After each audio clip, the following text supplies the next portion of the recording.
Ang dami nila, oh. Ang ingay-ingay. Ang ingay-ingay mo, ha. Dito isa, oh.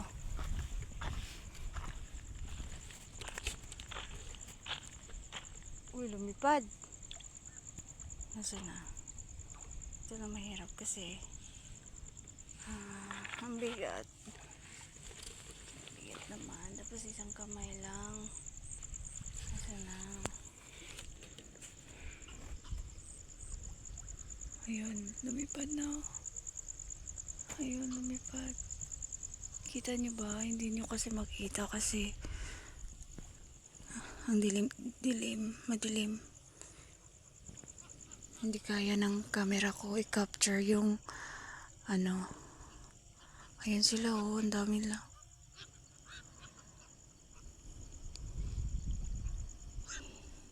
Yan, yung sound ng magwak.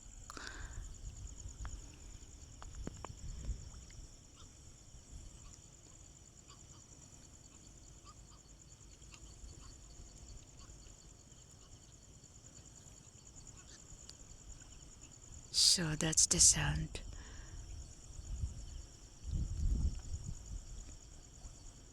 Wak wak. Akala mo wak wak, pero it's bagwak.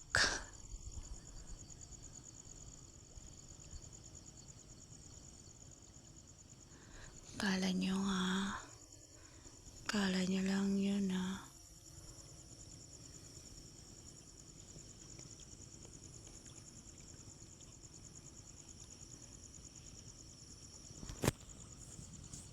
Balik ako doon. Balik tayo doon sa pinagstayan ko. Doon kasi ako nakaupo sa bato. Yan, nakaabangan yan sila kasi nandito ako eh. Kitang-kita nila ako sa malayo kasi naka night vision sila. Ako wala. Flashlight lang, oh, gamit ko. Tapos palubat na rin yung flashlight.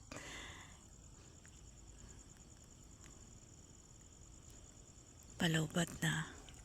So hindi na kaya kasi simula pa alas 6 ng gabi gamit ko na tong flashlight na to. Anong oras na ngayon? Alas 2 na ng madaling araw. Tsaka mahapdi na rin yung mata ko. Ilang oras na lang, mga 1 hour mahigit. Almost 2 hours na lang aantayin ko para makatulog. So tis lang kasi liliwanag na to by 4 a.m. Siguro mga 4:30 pwede na ako matulog kasi hindi na yan sila aatake. Kasi ano na, maliwanag na. Nocturnal birds kasi ang mga bagwak. Kaya pag may araw na, sikat na ang araw, maliwanag na yung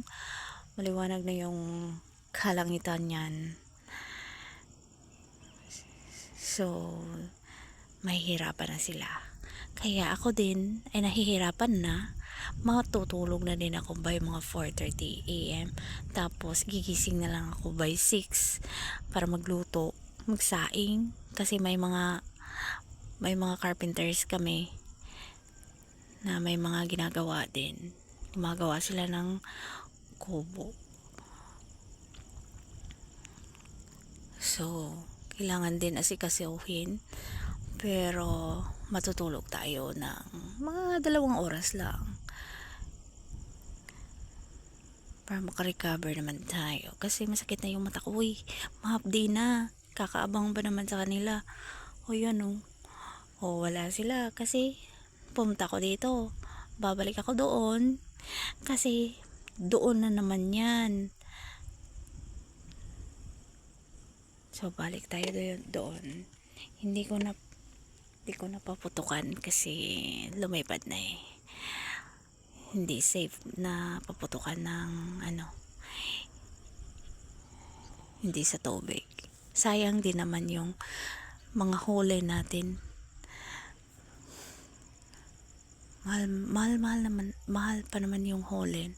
Nasa 35 per pack. Tapos ang laman is mga Desda, amo 20. So, kulang yung isang pakete sa isang buong gabi hanggang mag-umaga. Tapos hindi naman nakakatama kasi sira na nga ito eh. Medyo tabingi na. So hindi ko na makuha yung site. Hiniram lang natin to, hindi ito sa atin eh. Pinahiram lang kay Manong to. Wala pa namang laman yung sa kanya. Wala pang isda. So gamitin ko muna.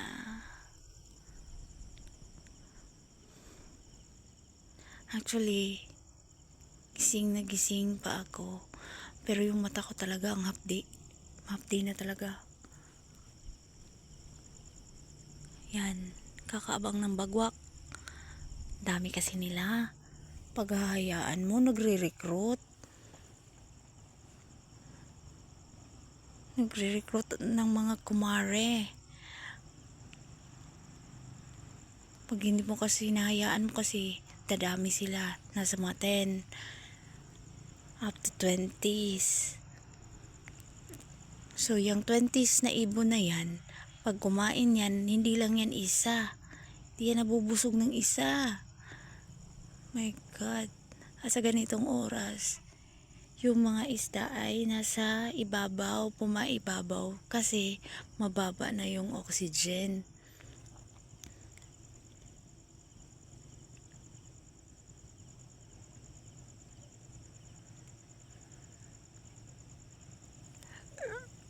Early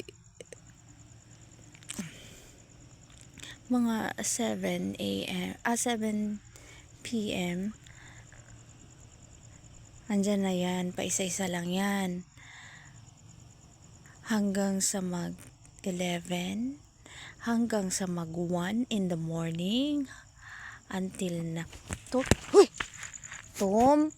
kulbaan makuli mo Tom oy, nakuratan ko ni mo Tom. Ano sa mga Tom oy, kakurat na lang dyan ako sa iyo. Biskot ng iroan eh, kalitrag kuan.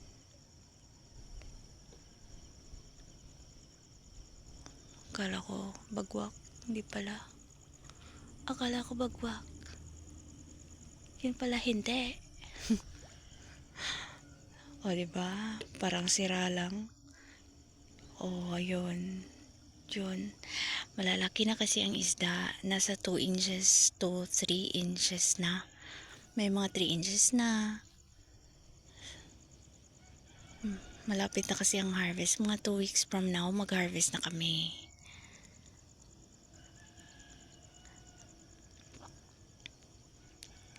So, tiis-tiis.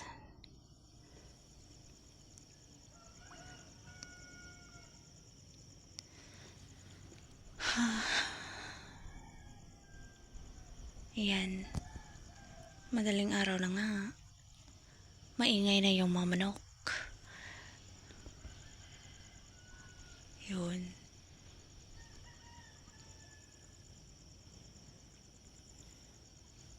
Ganitong stage kasi yung paborito ng mga bagwak. Kasi kaya na nilang tukain. Mga 1 month pa lang, wala pa. Pwede pa patulog-tulog. Pero pag 1 month hanggang sa mag-harvest, naku, dami. Ayan na oh. Ayan oh, lumilipad. Naghahanap ng landing. Saan kaya? Ayun oh, maingay. Sige, magland ka dyan. Sige, dyan ka. Ay, gusto mo paputukan kita? Sige, paputukan natin kung puputok. Gamit ang isang kamay.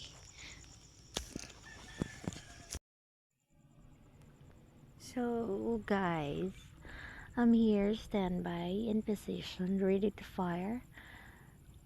Pero wala sila kasi nakikita nila sa malayo na nandito ako. So, ayun, nakikita niyo yon. Lumilipad ang bagwak.